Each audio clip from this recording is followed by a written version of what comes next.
Last year sometime, I became acquainted with Marlene Watson-Tara. She is one of the most knowledgeable nutritionists I've ever encountered in my life. I mean, her knowledge is encyclopedic. She has a book. It's the best, next to my books, it's the best book you'll ever read. I mean, it's a terrific book. What's the name? What? Macrobiotics for All Seasons. It's the best money you'll ever spend, and it'll improve your health. I mean, it's just a terrific book. I really would recommend you get it and read it, because she has an enormous amount of common sense. I knew very little about macrobiotics when I first encountered her. I'm learning more and more, and it's really terrific stuff. She's a terrific person. Her passion for educating and bringing all these issues together, because a couple speakers down, we're going to meet her significant other, Bill Tara, and they are really sort of on a mission, and Anna and I respect them very much, because they're trying to do the same sort of thing, bring all of these issues together. And it's not just one issue, it's a number of issues, and it's a way of looking at the world. So I'm very, very happy that Marlene Watson-Tara is going to speak to you today.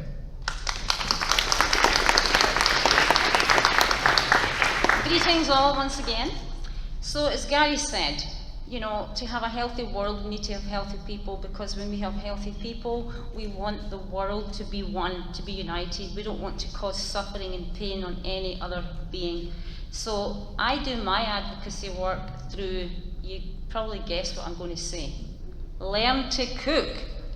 People have this idea that they have a kitchen because it came with the house, you know? People don't cook, in my country anyway, they don't cook anymore. So when you take responsibility for your own health and you start to understand that when you're a healthy human, you want everything else. You have more love in your heart, you know, and the hundreds of thousands of families that have changed to veganism, not because they come to Bill and I because they want to know about veganism. We're long-term vegans. They come because they've got cancer, they've got heart disease, they've got diabetes, they've got every disease under the sun. When we change their diet, when we change the concept of don't eat animals, eat plants, if you're vibrant and you have a mission and a vision, that's what makes me jump out of bed in the morning, apart from my husband. But you know, when you have a vibrancy about you and an energy that you want to change the world, it's infectious, right? It's contagious. People want to be with people that are excited about life, that are excited about doing, you know, what we're doing with our work. But we do it through education, and you know, as Nelson Mandela said, it is the most powerful tool that we all have to change the world, is education. So that's what we've been doing for the last 3-4 decades. When people come to me, the first thing I do is I like to teach them a little rhyme, and I want you all to learn it today. So when you go home, you'll remember one thing about me, and it was, after each line I want you to repeat, and then we're going to say it all together. So, food makes the blood. Food makes the blood. Blood makes the cells. Blood makes the cells. Cells makes the tissue.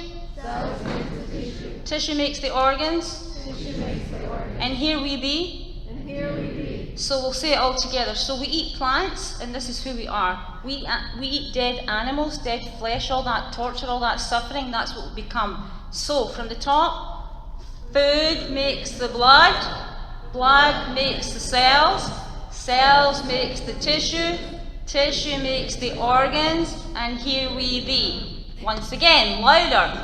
Food makes the blood, blood makes the cells, cells makes the tissue, tissue makes the organs, and here we be. So we become these beautiful plants. That's who we are. We eat plants all day long. You know, we're herbivores.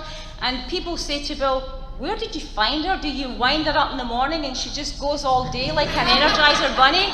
Because that's where I get my energy, from when I rise in the morning until I go to bed at night. And you know, it's not that I'm, you know, any more educated than another nutritionist or another person, but nutritionists come to Bill and I and say, oh my God, you have opened so many windows of opportunity for me to educate people. They don't need animal food, they don't need supplements, they live just from the land like we do. We basically teach a third world designer diet. I mean, seriously, grain, beans, pulses, vegetables, sea vegetables, fruits, nuts, seeds, veganic gardening. You're going to hear later from the gorgeous Marlene Rees, and I interviewed Marlene from my series as well. You know, people think well, I'm just going to go back to eating all the chemicalized stuff. I don't want to eat organic gardening because it's full of cowpats, you know. You can grow your own food without even using anything from another animal. We do it.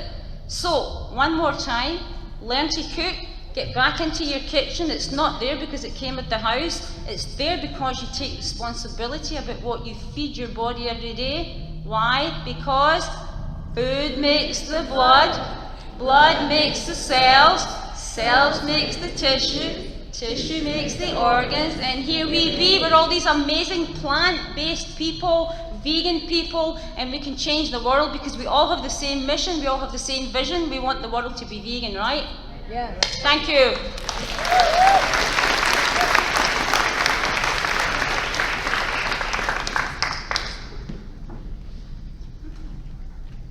Well, really, get the book, read the book, you'll love it.